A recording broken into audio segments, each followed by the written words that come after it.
All right, that's fair, John. All right, so let's do this first. In no particular order, I want to hit some things about sort of why, what I'm calling it when I'm filming tomorrow is why most entrepreneurs fail. So it's gonna start off kind of like on a negative front in the video. But what I'm doing with that is I'm gonna talk a little bit about momentum. I think, and you guys have heard me scream about this over and over and over again, that what gets in the way most of the time, and then I'll talk about momentum. There's just 3 steps if you're taking notes.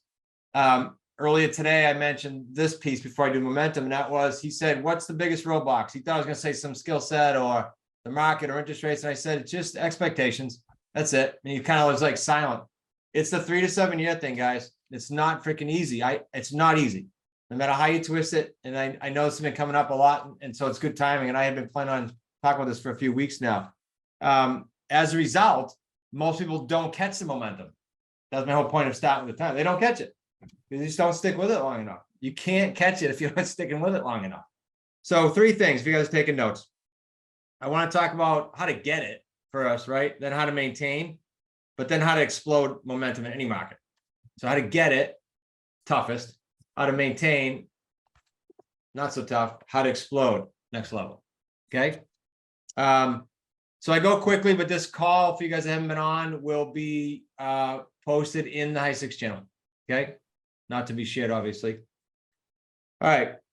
The reason I said it's the toughest to get it is it takes heavy lifting, right? And all I can relate to, because some of you guys haven't heard the stories, all I can relate to is when I started in 12, 13-ish. And the only one that was around for that was Nick, and that was awful because I started with, I don't know how many, probably a couple million, literally not on paper, a couple million in debt, 1-bedroom apartment, the whole bit. So on top of, okay, the business is different, the business is hard, the business is new for me. Okay, I got all this crap behind me too. So that's why I said it's a lot of heavy lifting. So we got to set the right expectations. And I wrote in my notes here, 30 to 365 days. That's what I wrote, 30 to 365. Because I say things on podcasts sometimes, and I realize that a lot of it doesn't get translated to you guys. And I say this all the time on shows. It literally is that difference in time to a first deal, 30 to 365 days. And usually it has 0 to do with skill set, to be honest with you. Sometimes it does. But most of the time, it's what we bring to the table, the baggage, the good, the bad, and otherwise. It's what we bring to the table. I brought to the table a boatload of crap and debt and the crash and everything else. Other people bring other things, but we all bring something, right? So that's what dictates how fast or slow we go. And I'm going to talk about how you can shed some of that in a minute. But what becomes important is, and you guys all have it here, so it's different when I want to show. But what becomes important is the resources, the people, like this is so important, the people here, and the tools and everything that we offer. However, last week this came up after I did my notes on this, and that is we have all this stuff, but all of us, and me included, all of us are not utilizing every person and every tool we have. We're not. I think there's very few exceptions to that in life, never mind in this community, right? Example is I was talking to Brian, I think it was last week, Brian, maybe a week before. And I'm like, okay, well, I went into QLS because I'm redoing the entire QLS course. Like I'm going through every module, every video. And I'm going, oh, that's in there. Oh, that's in there. Because questions that come up during the week, and I started to doubt myself whether it was in QLS. So it's all there. We're just not utilizing it enough. So in this early stage of ramp up, it's utilizing and obsessing over every piece we can that we already have our fingers on. We're just not utilizing it. Next, I wrote massive action. I'm going to go way back to the Michael Jordan quote, but I used to write his quote all the time, repetitious boredom, repetitious boredom. Like I'd be calling, bored to tears, dialing with a double headset. That's how many calls I'd make. And I'd be writing repetitious boredom. It's just so boring to do that. But it got the momentum going. It was pushing that boulder up the hill. It was critical as I look back to feed the funnel. When I say massive action, the phone thing, let me just mention a few things within this massive action piece here. The item of scheduling, this is still plaguing a lot of you guys, and it hits my schedule too. So I'm not immune to it. And that is when you have a phone appointment to take massive action, to be super laser focused and to be obsessed over getting the best you can't let things distract you. I'm going to talk about that in a grand scale in a second, but when you're on the phone, it's got to be like, who's been to the doctor in the last 2 weeks? Good, regular, good, bad, or otherwise. Who's been to the doctor? Raise your hand. Maybe in the last 6 months. Okay, more of you. Mm-hmm. You probably wouldn't have thought of missing it, correct? You just don't. Like I had to go get blood drawn today for my annual. I wasn't going to miss it. It's my annual. You go get the blood and you're done. So with the appointment to prospect, you can't let anything, including family, friends, etc., get in the way of it. When I used to prospect, Nick was young, and we won't tell the funny story, Nick. Someday we will tell the story where you tried to distract me intently. But I used to put a sign on my door, even for family. And then when I was at the office, I put it on the office so people would come up and go, oh, he's tied up from that time to that time. Whatever you got to do to protect that special time for you to make calls, or you can't catch the momentum. You can't get after massive action. The only other thing I'll say about prospecting before I go into like that appointment time, before I go to the next stage here, which is maintaining, is this. You want to make sure that on your tracking thing, Brian brought this up in a couple of his rants, and all this effort is for naught if you don't do that. And this should be basic repeat, but it's not for a lot of us. It's not, or else everybody would be in a different spot right now. I will say, when you book, here's how I do my day. If I had all day, I know you guys don't have all day, but if take this in a half day increment or take it in a 3-hour increment, whatever all day is for you with real estate, I would book mornings for calls and afternoons for appointments, just real vanilla speaking. And if I didn't have appointments, I'd be back on the phone. That's how much boredom and repetitious boredom and calls I would do. And now we just handpick the calls. But back then, to get the thing going, to get the momentum up, to get the boulder up, that's what was necessary. If that gives you some context. All right, so stage 2, maintaining. And I'll take a breath at the end if you have any questions before others comment here. The maintaining pieces gets a little bit more fun. Some of you mentioned in your positive focus who you are hiring. So I'll pick on Rick here in a good way. Rick, I wrote in my notes, remove some of you. And you're doing that, like you're starting the transition as you get out of your JOB. And a couple other people said they were hiring VAs or EAs. That's what I mean by removing a little bit more of you. And then because you had your hands on like all this other stuff, all these months or years or weeks, depending on how long you've been with us, because you had your fingers on all that, then we got to make that smooth now, right? We've been kind of like what I called stacking. We got to kind of smooth things out and be obsessed with smoothing it out. And that means at the end of the day or the end of the week, however you operate in a journal, you're writing people, resources, things that you can trim, change, or call or act upon. That's what I mean by obsessed. Like there's not a week that goes by, and I even have a task in my Asana calendar and my Asana list that says, do I have any topics for Peter Taunton this week? On a Saturday, that shows up, and I either delete the appointment that I have with him for the following week, or I give him an agenda of things I want to talk about. And it's rare for me not to have something to talk about. Just like Brian sends me his 3 items almost every week, not almost every week. There's something we can talk about. You guys should be doing that too. That's what I mean by obsessed, okay?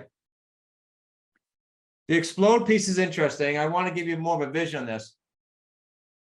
We are at a point, my wife Kim said to me last night, how many properties you at now? And how many properties were we at during COVID? We had like almost 70 properties during COVID, 70 that we had in some shape, form, or fashion owned or controlled under terms. And so that might seem hard to believe, but it happens like that when you get the momentum going, and then you have options. What do I mean by options? Well, if you can remove you a little bit more, like Brian is doing such a good job with, you can run and cash flow that thing. Just cash flow it, cash flow, and create an even better lifestyle. Go play more, go do whatever you want to do. But you have that option. You also have the option. I don't know if you guys have thought about this, but you also have the option of selling. Do you not? You have the option of selling. When I had the brokerage in 95, I bought it. And I said to everyone I talked to, I'm going to sell it in 5 years. 99.9% of people said, you can't sell that. You don't sell a brokerage. There's no such thing. It's just you. Well, I intently said it, built it, and sold it. So that, unlike the crash, wasn't a bad experience. It was a great experience. You guys can do that with this. You take Brian's team or Rick's team and you clone that. That's a business that can, and someday should, be sold or in some other way, P stock. Think about that. When we had 70 properties, could we have sold off half of that at a really good chunk? Yeah, we could have. We didn't. But I'm just giving you visions for whatever it is for you, 3, 5, 10, 15, 20 years. Doesn't matter. There's no wrong answer. Just know that there's an end game here in place. Aside from your why, I'm just giving you a business thing. There's an end game in place. The punchline is this. I don't think, I've said this at a lot of events, we all think big enough. It's the only thing that's not getting us there quicker. The emotional part of the why, many of you raised your hands and sent me your whys. I hope it was helpful to do the exercise. If you haven't, you still can. But at the VIP day, I said to do that because aside from thinking bigger, the emotional why is the only other thing that I think can get you there and jump over many hoops, skip many hoops, get up the hill faster, get the momentum, get it quicker, so you can explode it down the road. This resonating, guys, a little bit? Mhm. Okay. So let me go back to that stacking thing, and then I'll take a breath. So I said, okay, you get all these things, you got all these resources, and you stack. And I've always said, keep stacking, right? Then I realized the more I see this, we can get cloudy.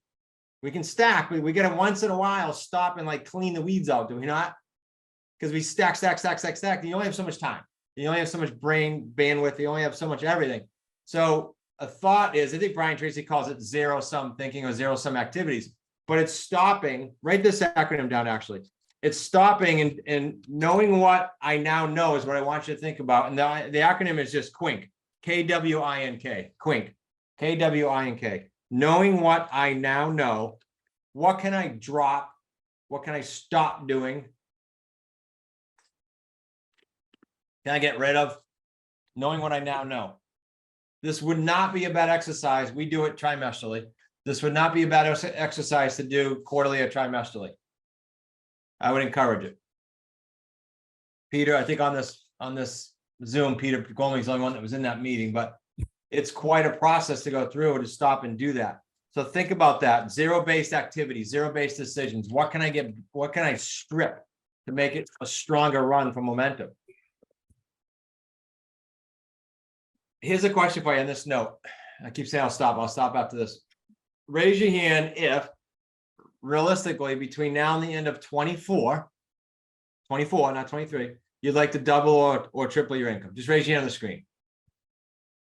Okay. And the reason I ask is we have team members that it's not all about the income on our team. Okay. So here's the question. Why hasn't it happened yet? Couple volunteers. Why hasn't it happened yet? And then I have some thoughts for you that I hope will put you in action a little bit more than just the real estate stuff. Why hasn't it happened? In a brief form. Because I'm in the way. I'm in the way of the business, period. Okay. Great. Who else? No wrong answer. Kyle. I think I'm still growing my skill set and getting better. Okay. All right. I'm not here, but I would dig deeper in that, Kyle. Great. I would dig deeper in that and saying, what's stopping you from doing it faster? That's what I would say. And then I'm going to give you some thoughts on that in a minute. Let's take a couple more. I'm just curious what comes out. What else is, what are the other reasons we wouldn't be doubling or tripling already? I think we put financial values on us, and then we can't exceed them because we think that's what we're worth. Yeah, whether conscious or not, right? Big time. We're going to spend a better part of a half a day with the chairmans with a mindset person in the room, and I'm sure it's going to come up. It can't not come up. Steve, spot on. Let's do another one. Who else? Well, another thought. Limiting beliefs.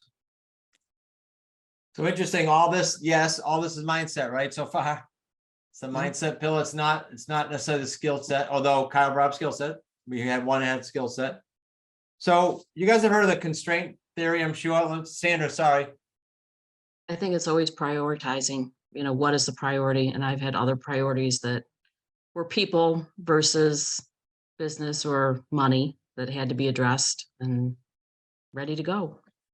Yep. We all have, that's sort of what I said earlier, right? We all have our stuff we bring to the table, good, bad, or otherwise. We just have it. So theory of constraints. If you haven't heard it or heard someone present it, I'm just going to give a couple of sentences on it, but write down theory of constraints. Dan Ralphs did this I don't know, it was like 2 hours once. And he also did it maybe on one of the old high six calls where he draws the farmer and the pipes and he has this whole cartoon drawn out. But here's the long and the short of it. If you think about where you are now, and let's just use that double or triple the income. We're just doing the financial as an example. It could be anything, right? There's constraints somewhere in that path, or there's at least one that's slowing you down. Or let's use Kyle's thing. There's a constraint that's perhaps maybe slowing down his fast path to getting the skill set on overdrive. I don't know. I'm just using that as an example. But there's constraints. And usually the number one constraint is distractions. Sandra kind of nailed it. Is distractions. Imagine that. For everyone, number one, when people are pulled. So what does that mean? Usually we can fix or solve this situation as constraint with a skill set, Kyle, to your point, or self-discipline issue. It's one or the other.